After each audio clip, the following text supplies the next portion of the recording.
एक नवाब साहब रहे, ससुराल से दावत आई, तो ससुराल दावत में जाना हुआ तो अपने बुद्धू नौकर से कहनी यार ससुराल जाना था, पैजामा मेरा गंदा है।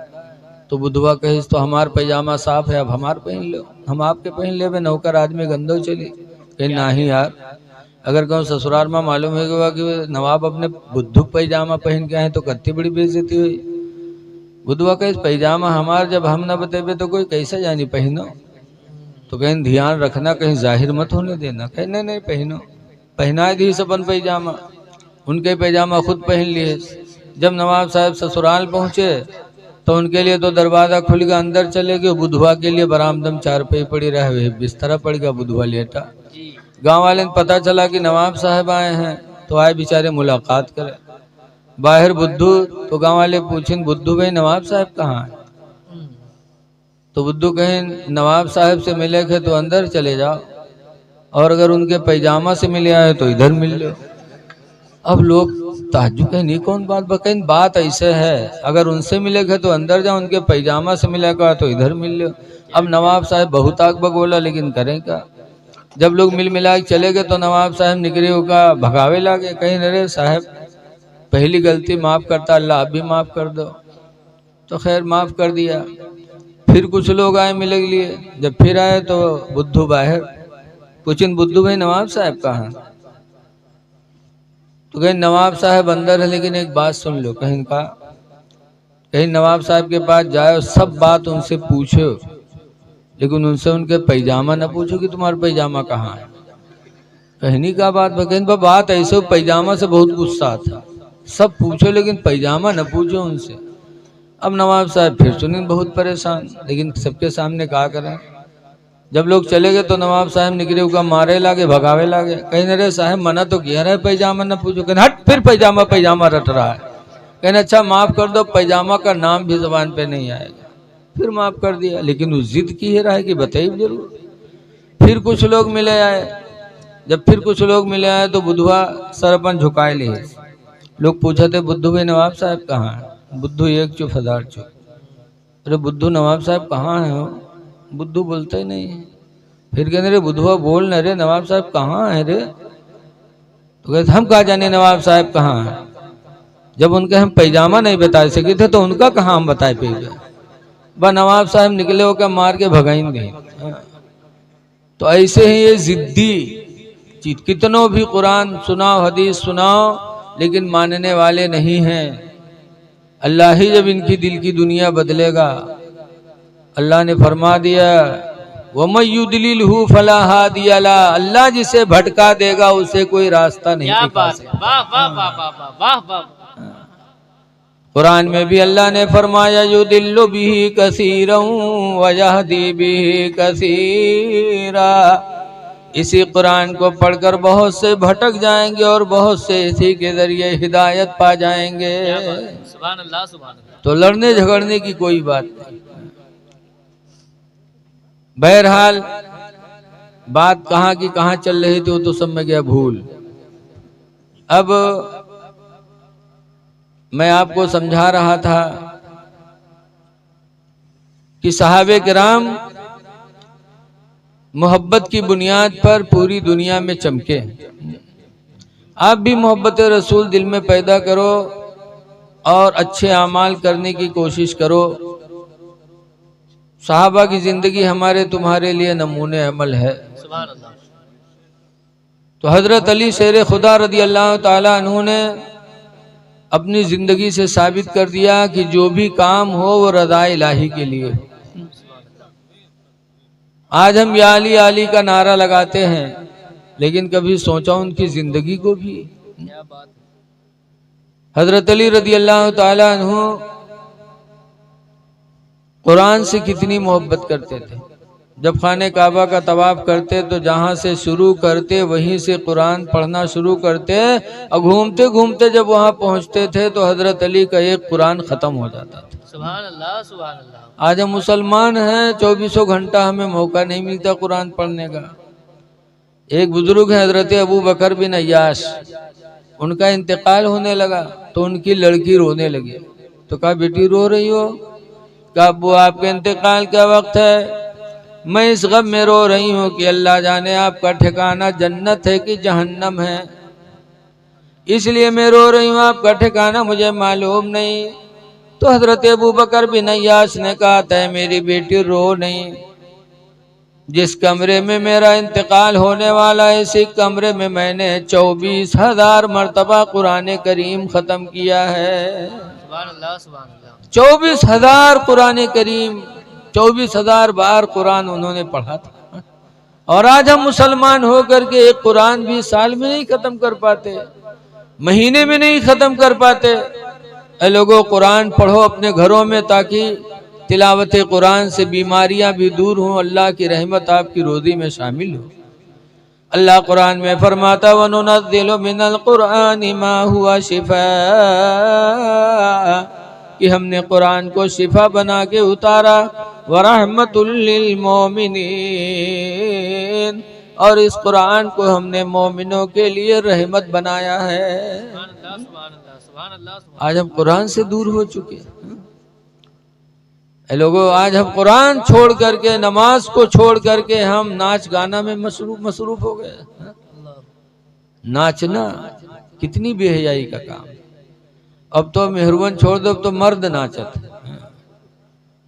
बारात चली तो घुक्कू के सामने कूदिए, पेट अलग जाते, चूतर अलग जाते, धरे दम गम गम कूदत। हत्ते बड़े बेहया, तनको नीक नहीं लागत, हत्ते बेशरम और डीजे के सामने कूदते हैं। और मेहरुए ठाट टकटकी देखिए कि देखो हमारे 2 हाथ ऊंचन कूदत है हमारा आदमी, गुडवा कब्बा हमरे 2 हाथ ऊंचन है। बताओ ऐ लोगो, नाच गाना, क्या हम नाचने के लिए दुनिया में आए? नाच देखने के लिए दुनिया में आए? अल्लाह तो फरमाता है कि अल्लाह ने मौत जिंदगी इसलिए पैदा किया था ताकि तुम्हारे इम्तिहान हो जाए कि तुम में अमल के एतबार से कौन है। और अब तो नाच गाना खत्म हो रहा है, लेकिन अब भी कुछ बदनसीब लोग हैं जो इस काम को करते हैं। अच्छा आदमी करे, एक है बदनाम आदमी और एक है अच्छा आदमी जिसको अल्लाह ताला अपने घर की जियारत करा दे, या जो उम्र दराज हो जाए। लिखा है कि सफेद बालों पे अल्लाह ताला रहमत नाजिल फरमाता, सफेद बालों पे अल्लाह रहमत नाजिल करता है। अल्लाह की रहमत उतरे और हम उसके नाफरमानी करें।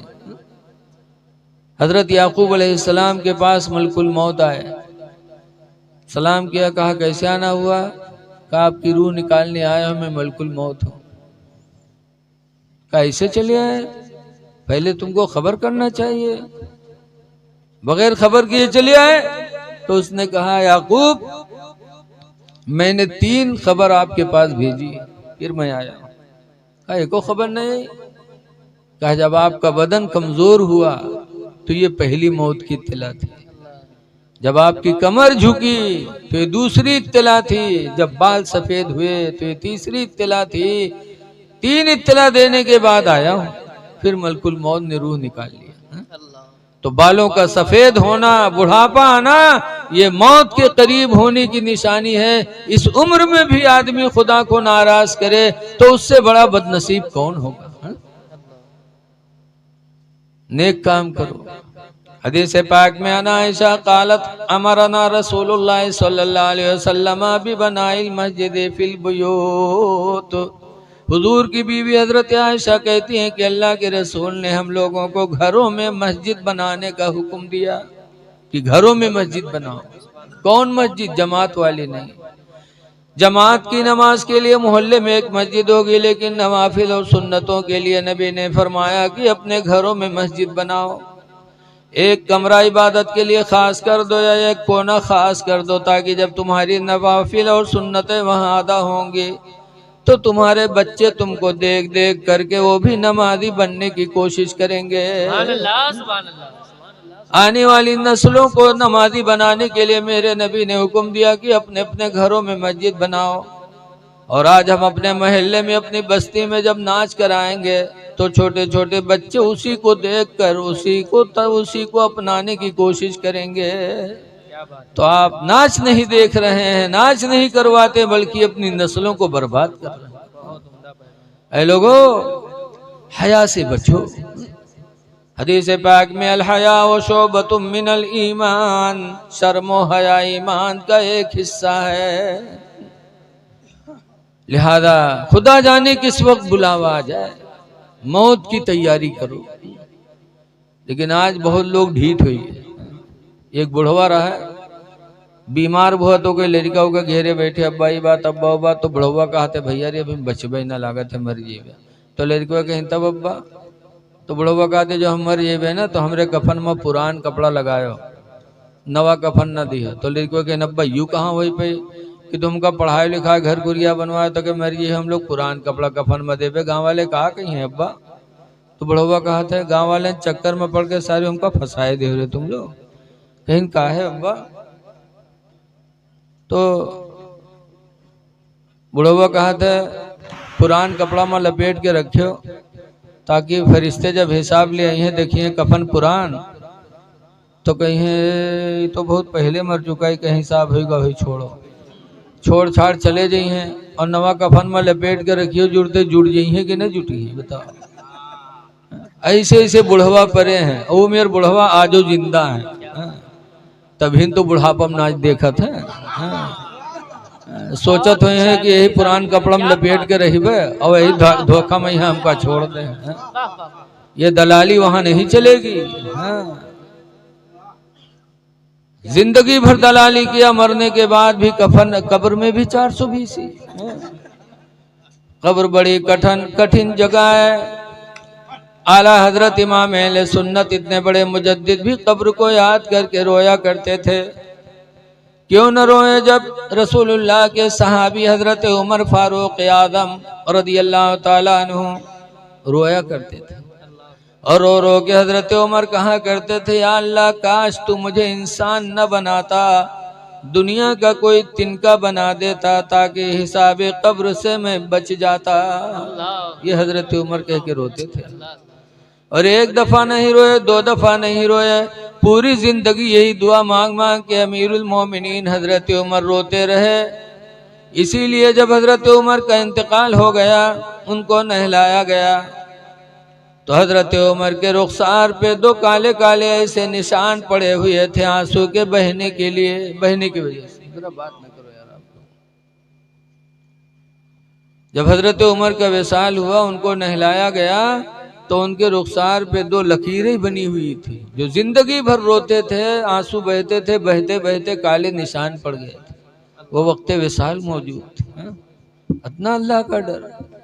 जबकि उनकी नेकियों का या आलम की हजरत आयशा रदियल्लाहु ताला अन्हा जो हम सब की माँ हैं, उम्मुल मोमिनीन, उन्होंने एक रात बारगाह नबी में सवाल किया था, अल्लाह के रसूल या आसमान में जितने तारे चमक रहे हैं, क्या इतनी भी नेकियां किसी के पास हैं?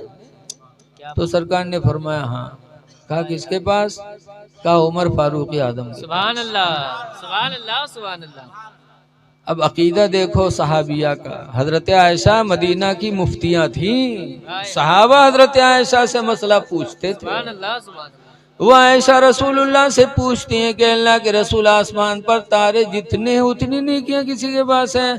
इसका मतलब कि हजरत आयशा का ईमान था कि आसमान में जितने तारे हैं उसकी खबर मेरे पैगंबर को है। सुभान अल्लाह। बोलो तभी तो पूछती थी। हम मौलाना और कोई आवे हमसे कहे टाइफाइड के टेबलेट बताए दे, तो हम बताए पे आप वो लोग डटी हो गए, अरे बेजा डॉक्टर के पास जा, मौलाना कहा जाने रे। बोलो हजरत आयशा रसूलुल्लाह से सवाल कर रही हैं, इसका मतलब कि आयशा का अकीदा था कि मेरे नबी आसमान के तारों की खबर रखते हैं और ये भी जानते हैं कि किसके पास कितनी नेकियां हैं और कितनी बदी है, ये भी मेरे पैगंबर को इल्म है। तभी तो हजरत आयशा ने पूछा, वरना सवाल बेवकूफ़ी पे दलालत करेगा कि नहीं करेगा? अगर सवाल गलत था तो मेरे नबी आयशा को डांट देते, लेकिन मेरे नबी ने जवाब में भी फरमाया हाँ उतनी नेकियां उमर के पास है। इससे खुला हुआ मेरे नबी का इल्म गैब जाहिर हो रहा है। लेकिन चाहे जितना सुनो माने वाले ना ही हैं, जिंदगी भर ना ही करी। ये वही बकी हैं जौन इनका 40 दिन चिल्लम रटावा जाता क्या बात। लेके जाइए जौन बताई हैं नबी को इल्म गैब नहीं, नबी को पीठ पीछे की खबर नहीं, माद अल्लाह रटई है वह जिंदगी भर बोली है था जितना सुना। इनका हाल वैसे है। मौलाना अब्दुल मुस्तफ़ा आज़मी लिखते हैं कि एक आदमी के शादी है और बीवी रुखसत हो गया, 3 महीने पे एक लड़का की महतारी हो गया, तो मर्दवा के चेहरा उतरी का हफ्ता 2 हफ्ता में, तो कहे लग एक दिन आए रे जिके घरे लड़का पैदा होते चेहरा चटक लागत है, और हमरे यहाँ जो दिन से पैदा हो तो चेहरा झुराते जाते, कहा बात है रे, तो कहे तुमका कहाँ गाँव निकला बापत है, तुमका तो चेहरा काहे झुराता है, कहीं काहे कहीं जहरे जाते वहरे कुर्ता पकड़ पकड़ खींचत हैं कि आए रे 3 महीना तुरे बिहाई बहुत के लड़का कैसे होगा रे, तो रतिया कहे तो समझा नहीं पाओ, तो कहीं कहा समझा दी, जब 9 महीना हो चाहे 3 महीने धरा है तो हम कहा समझा दी।